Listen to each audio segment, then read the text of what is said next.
Okay, so page recycling. This is the Markdown version of Logseq. We create a page here, right? And we can fill it with some information like so. And then if we want to delete the page, we would go over here to the 3-dot menu and click on delete page. And it comes up with the prompt, are you sure you want to delete this page and its file? Note that wording, and its file.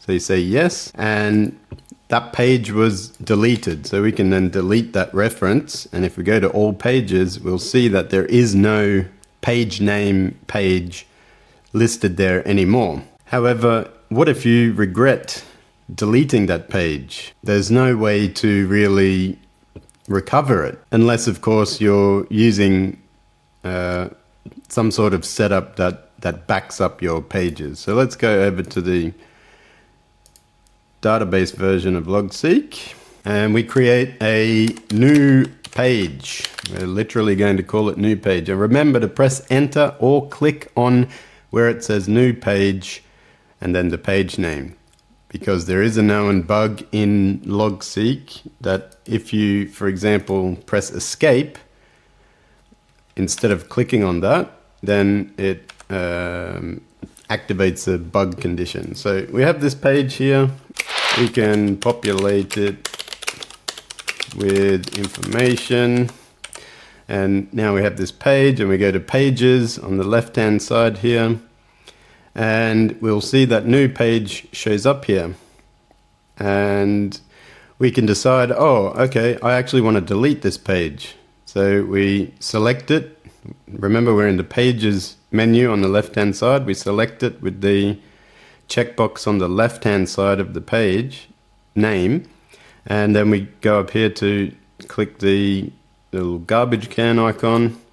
And are you sure you want to delete these pages? That seems to be the default, even if you're just deleting one page. Properties and tags will be permanently deleted and pages will be moved to recycle. So that's a different mechanism than the Markdown version of Logseq. And you'll also notice here, so it's actually deleted the page reference as well, which is a new feature that the Markdown version didn't have, because the Markdown version kept it. So if you remember back a minute or two ago, you'll remember that the page was still in the double square brackets. So if we regret deleting that page, we can go up here to more, click the 3 dots, and then you'll see an option down here, recycle. We can click on that. And we say, oh, that's right, I didn't mean to delete that page. So go over to the right hand side here and we can click on either restore or delete. Restore, let's click on that and see what it does. It doesn't recreate that page reference that we had. So that's still going to be a problem. Say that you have many references to this page throughout your graph. You're going to have to manually go through and recreate those page references. But if we go into pages on the left-hand side, we'll see that new page is still here.